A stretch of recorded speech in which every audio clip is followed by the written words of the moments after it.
Twongeye kubaha ikaze mu makuru yacu yo kuri Great Lakes Today. Uyu munsi reka twerekeze muri Repubulika Iharanira Demokarasi ya Kongo, aho abasirikare b'Abarundi badasiba gupfira mu ngwano ibahuza n'umuhari wa M23 muri Repubulika Iharanira Demokarasi ya Kongo. Perezida Evariste Ndayishimiye n'akagwi bakorana babandanya kurungika abana ku macuniro gupfira muri Kongo, Repubulika Iharanira Demokarasi ya Kongo ku nyungu ziwe.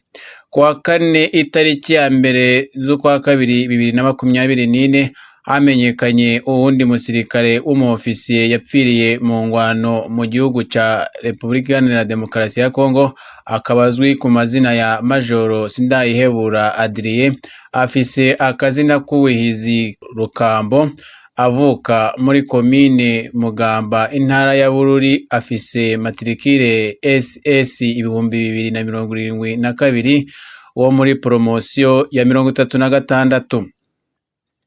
Aka kagwi kagizwe n'umukuru w'igihugu katitaye kuri abo bana b'u Burundi babandanya gupfira urw'agashinyaguro, barungitse Abarundi b'abasirikare benshi mu gihugu ca Repubulika Iharanira Demokarasi ya Kongo.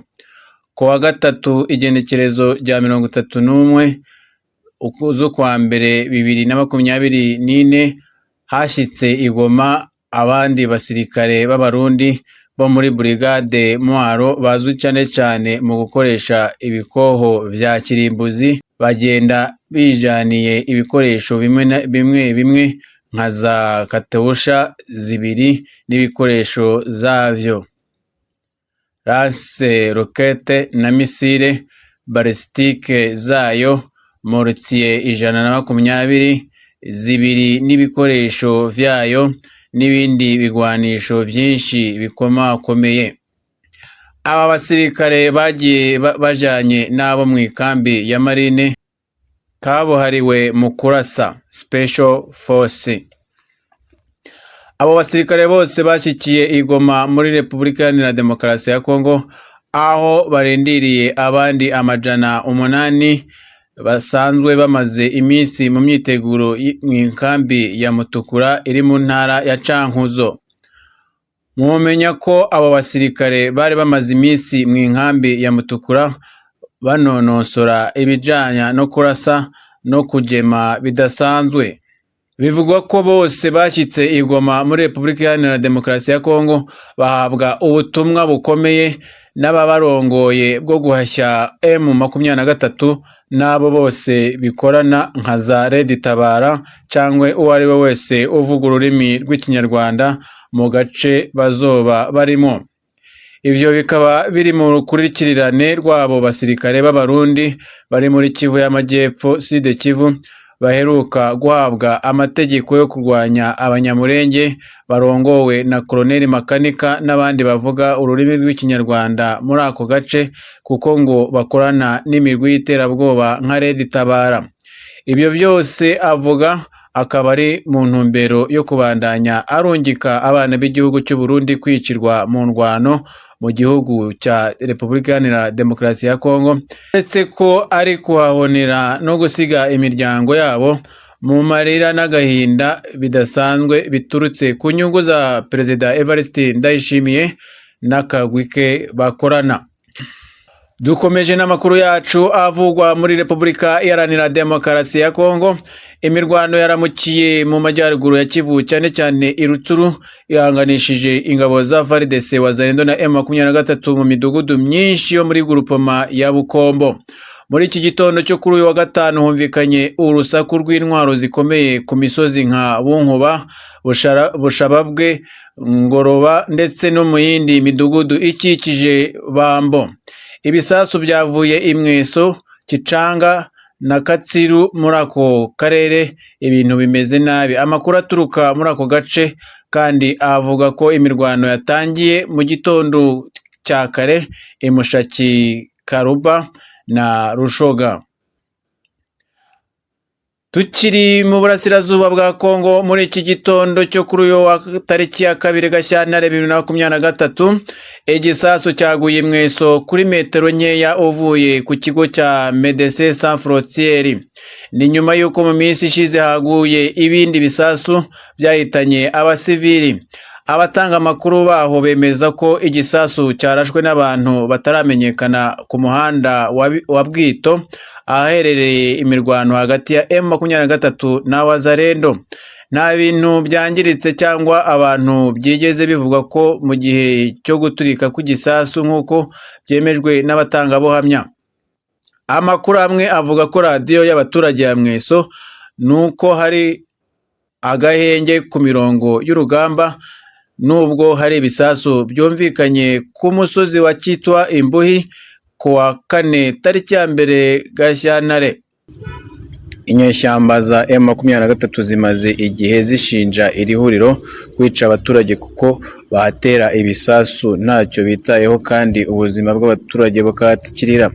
Izi nyeshyamba kandi zakunze kugaragaza ko zidashobora gushyira intwaro hasi ngo zisiga abaturage zirwanira kuko ari cyo cyatumye zifata intwaro. Leta ya Kongo kandi yasabwe kugirana ibiganiro na M23 nk'uko uyu mutwe wari wabisabye, ariko ihitamo kwitabaza imbunda zitandukanye nubwo bimaze kugaragaza ko igisubizo bahisemo basa n'abibeshye cyane. Ni mu gihe kandi Major Sindayigaya Adrien wo mu Burundi yaguye ku rugamba muri Kongo yishwe n'umutwe wa M23 ku wa 3 tariki ya 31 Mutarama. Yari umwe mu basirikare bakuru u Burundi bwari bwohereje guha ubufasha ingabo za Kongo Kinshasa FARDC.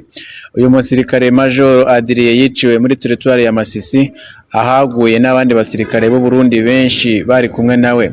Major Adrien Sindayigaya avuka muri commune Mugamba mu ntara ya Bururi. Yari afite nimero matricule SS 2072.